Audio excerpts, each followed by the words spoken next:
Well, despite being under intense scrutiny, the Saints began their march to a Super Bowl this week as off-season workouts began. And here to shed some light on that and some other topics, we welcome in Saints fullback Jed Collins. Jed, thank you so much for joining us. I guess first and foremost, weight room. You guys were in the weight room this week, getting the off-season conditioning program down. What's the mood like with all the guys coming back together? You know, when we first get back in, it's an excitement. You know, everybody's happy to see each other, ready to start the next season. And really, with everything that has happened, we've had to sit and take everything in stride and not be able to do anything. And finally, on Monday, we got to take our first step forward into, you know, our ultimate goal to get back to the Super Bowl. So the feeling in the locker room's excited and ready to start work again. What about, you know, obviously with the whole bounty situation? I mean, do you think it's maybe kind of brought you guys together a little bit? I know you guys were already a close-knit locker room, but maybe even closer? I think it has. You know, it's been said that the greatest way to unite a group of men is to give them a common enemy.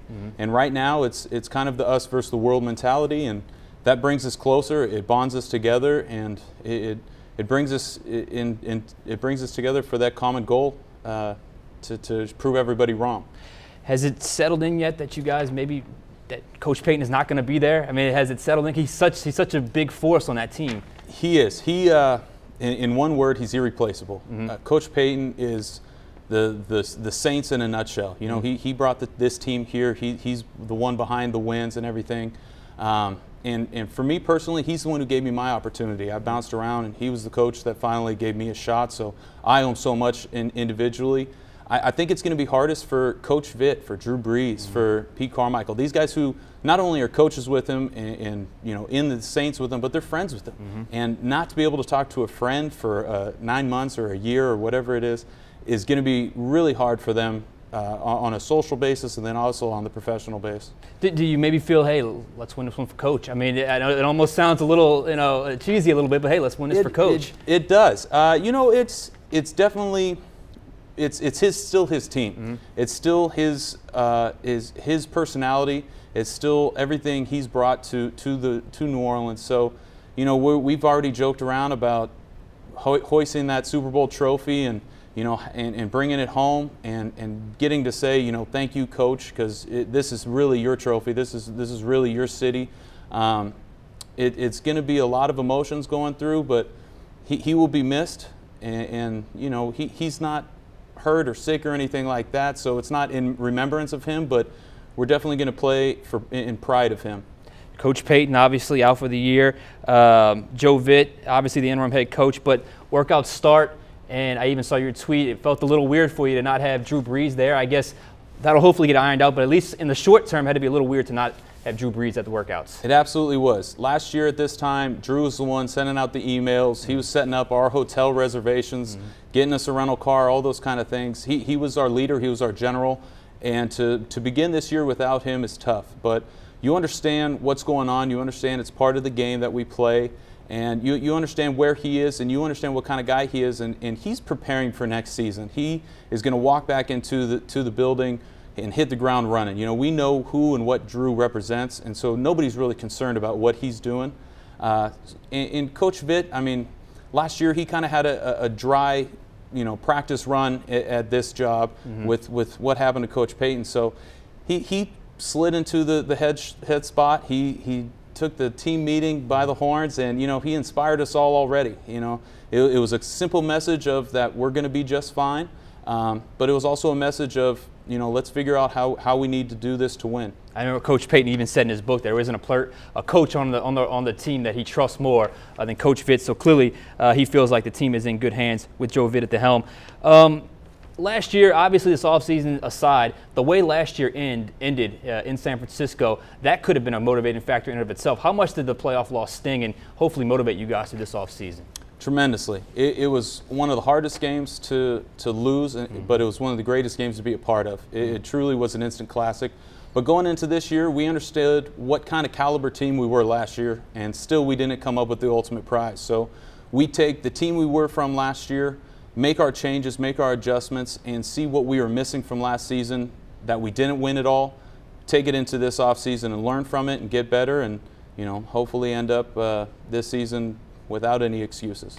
the schedule comes out, you guys are playing 4 primetime games, so clearly the NFL still thinks of you guys as a primetime draw. Still a good show. I mean, playing some big-time teams, what did you think of the schedule when it came out? You know, the first thing we look at is the cold weather games and when our families are coming in. Then on top of that, obviously, you have the primetime games and the games that America is going to watch. So you get excited about those. Personally, I like the Philadelphia and the Kansas City, the teams that I've been on and you know, parted ways with not a little earlier than I would have liked. But, you know, we look at the schedule, and just like we learned last year in St. Louis, you can't look at any team and count it as a win. You got to understand each game in this league is so precious and so important that each one's a must-win, and each one needs to be presented as such. So we looked at it as week 1, we know who we're playing, and week 1 we got to get a W. And last year, you know, you had kind of your path to the Saints was well documented. You bounced around a while, finally settled in with the Saints.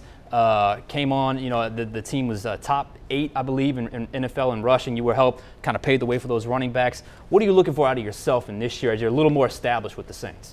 We're top 5, but it was close enough. Close enough.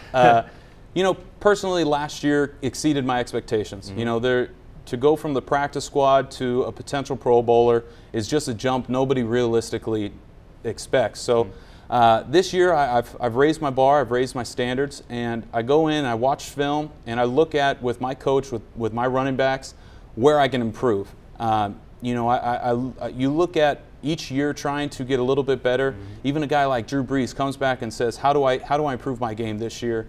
And a guy like me who's only really had 1 year to do it, I have such a broader body of places to improve. And you know, the cliche saying is what you learn after you know it all is what makes the difference. And so I'm excited to have a year in the system, have a year of playing under my belt, and see where I can actually keep gaining and keep growing, and you know, fit into this system even better. And you know, hopefully, just my goal is to be the best fullback I can be. And kind of switching gears a little bit, Saints owner Tom Benson made some news, purchased the Hornets. I know you're a big basketball fan.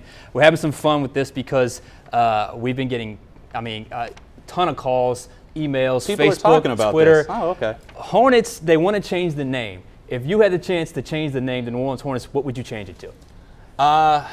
The quick answer is obviously the Voodoo. I mean, I know that name's been used and it's licensed and you'd have to go get it, but it's such a culture down here that it would represent New Orleans perfectly. I think something else, you know, would be I don't know, something with the Storyville history, with the I don't know, you could do the gumbo, but I guess we have our mascot gumbo. It has to be something to represent the city, and I think the Voodoo would just be kind of perfect if we can get that one back. All right, Jed Collins, thank you so much. As you can see, one of the best interviews on the team, Jed Collins, number 45 for the Saints.